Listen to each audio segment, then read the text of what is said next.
읽은 본문은 어리석은 자들의 길에 대한 말씀입니다. 성령님은 왜 우리에게 이런 말씀을 주실까요? 어리석은 자들의 길을 버리고 지혜로운 자들의 길을 걸어라 하는 취지 아니겠습니까?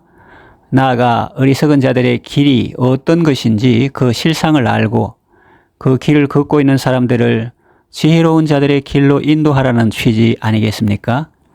오후에 있을 가족과 이웃을 초청하여 드리는 예배를 앞두고 이 시간에 어리석은 자들의 길이라는 제목으로 말씀드리겠습니다. 1절에 보면 뭇 백성들아 이를 들으라, 세상의 거민들아 모두 귀를 기울이라, 이런 말씀이 나오는데, 이처럼 이 말씀은 모든 사람이 들어야 할 말씀입니다. 모두 귀를 기울여 들어야 할 아주 중요한 말씀이라는 겁니다. 자, 그렇다면 어리석은 자들은 누구입니까? 그들의 삶의 모습은 어떠합니까?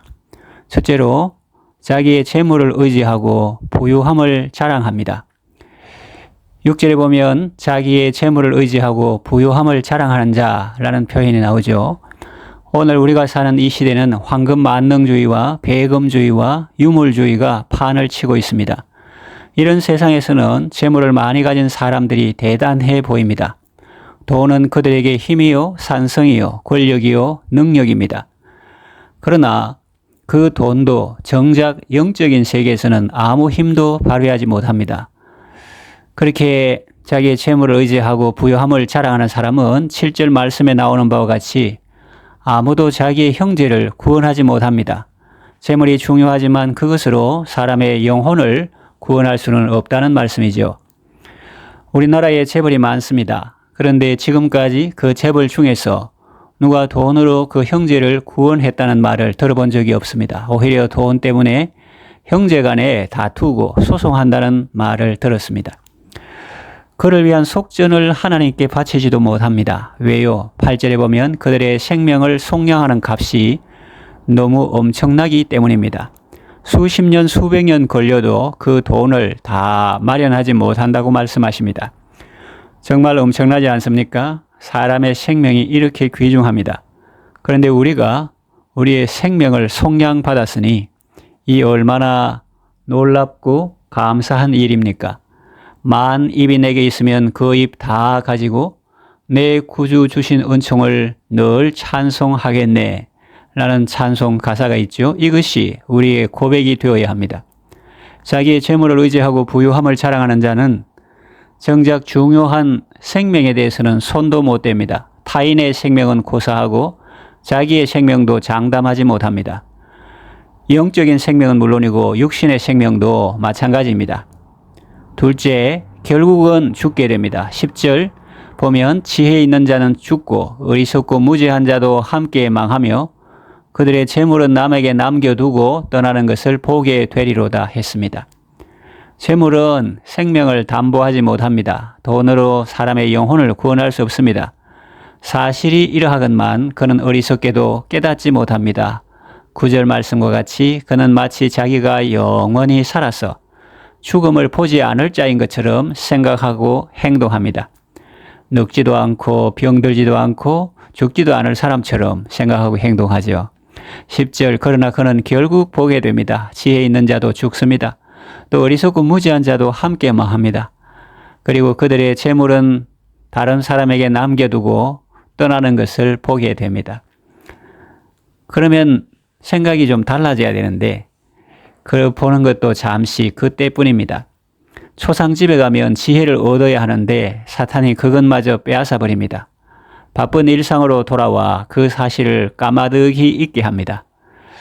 그 사람들은 운이 없어서 그랬겠지. 그 사람들은 건강 관리를 잘못해서 그렇겠지.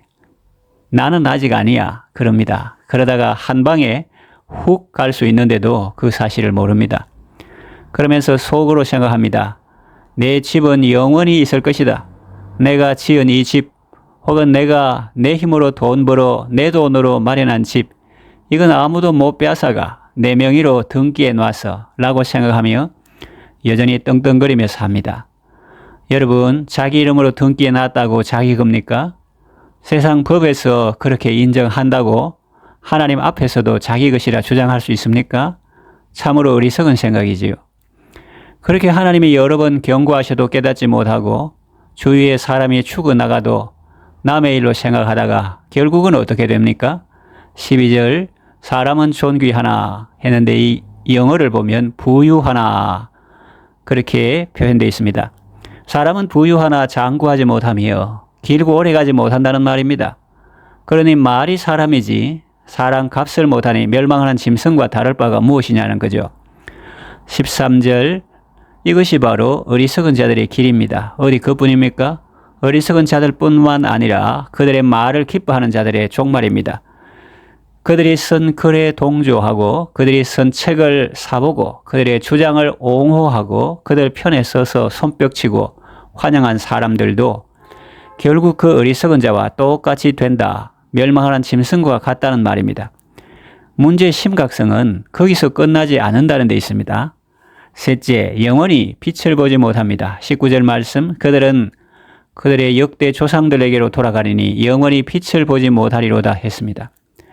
또 14절에 그들은 양같이 스올에 두기로 작정되었으니 사망이 그들의 목자일 것이라. 정직한 자들이 아침에 그들을 다스리리니 그들의 아름다움은 소멸하고 스올이 그들의 거처가 되리라 했습니다. 스올에 거하게 됩니다. 구약에서 스올은 죽음 이후에 가는 곳을 말하는데 지옥을 가리킬 때도 있습니다. 그들은 양과 같고 사망이 그들의 목자가 됩니다. 시편 23편 1절 잘 아시는 말씀이죠. 그것과는 정반대의 형국입니다. 여호와를 목자 삼지 않고 재물을 목자 삼았으니 당연한 귀결이 아니겠습니까? 사막 목자는 그들을 어디로 이끌까요? 푸른 초장과 쉴만한 물가? 천만의 말씀입니다. 후회와 슬픔과 고통과 죽음의 골짜기로 이끌고 갑니다. 정직한 자들이 아침에 그들을 다스리리니 했습니다. 아침이 옵니다. 주님이 오십니다. 선한 일을 행한 자는 생명의 부활로, 악한 일을 행한 자는 심판의 부활로 나아갑니다. 그러므로 우리는 두려워하지 말아야 할 것은 두려워하지 말아야 합니다. 두려워하지 말아야 할 것은 무엇입니까? 5절 죄악이 나를 따라다니며 나를 애워사는 환난의 날입니다. 왜 두려워하지 말아야 합니까? 하나님께서 우리와 함께 하시기 때문입니다. 또 15절 스올의 권세입니다. 하나님이 나를 영접하시고 내 영혼을 스올의 권세에서 건져내실 것이기 때문입니다. 또 16절 사람이 치부하여 그의 영광이 더할 때입니다. 그런 것을 왜 두려워하지 말아야 하나? 이유는 그가 죽음에 가져가는 것이 없고 그의 영광이 그를 따라 내려가지 못하기 때문입니다. 그가 비록 생시에 자기를 축하하며 스스로 좋게 함으로 사람들에게 칭찬받을지라도 결국 역대의 조상들에게로 돌아갑니다. 죽는다는 말입니다. 영원히 빛을 보지 못합니다. 그러므로 우리는 성경이 두려워하지 말아라 하는 것은 두려워하지 말아야 합니다. 우리가 두려워해야 할 대상은 하나님이십니다. 예수님이 말씀하셨죠. 육신만 죽이는 자를 두려워하지 말고 너희 육신과 함께 영혼을 지옥에 던져 멸하시는 그분을 두려워하라고 했습니다. 사도 요한은 말합니다. 사랑엔 두려움이 없고 온전한 사랑이 두려움을 내어 쫓나니 두려움에는 형벌이 있음이라 했습니다. 우리가 하나님의 사랑으로 충만할 때 세상에 대한 두려움이 사라집니다. 여호와를 경외하는 것이 지혜의 근본입니다. 이 일의 결국을 다 들었으니 여호와를 경외하고 그 명령을 지킬지어다. 이것이 사람의 본분이니라. 이것이 전도자의 결론입니다. 하나님을 공경하고 두려워해야 합니다. 그 말씀에 순종해야 합니다. 이제 말씀을 정리하며 맺으려고 합니다. 어리석은 자의 길을 걸으면 안 됩니다. 존귀하고 부유해도 깨닫지 못하는 사람은 멸망하는 짐승과 같습니다. 자기의 재물을 의지하고 자기의 부함을 자랑하는 자가 그렇다는 말입니다. 우리는 하나님을 의지하고 하나님을 자랑하는 삶을 살아야 합니다. 하나님을 의지하고 담대하게 살아야 합니다. 지혜자의 길을 걸어야 합니다. 언제나 주 안에서 지혜롭고 복된 삶을 살아가시기를 바랍니다.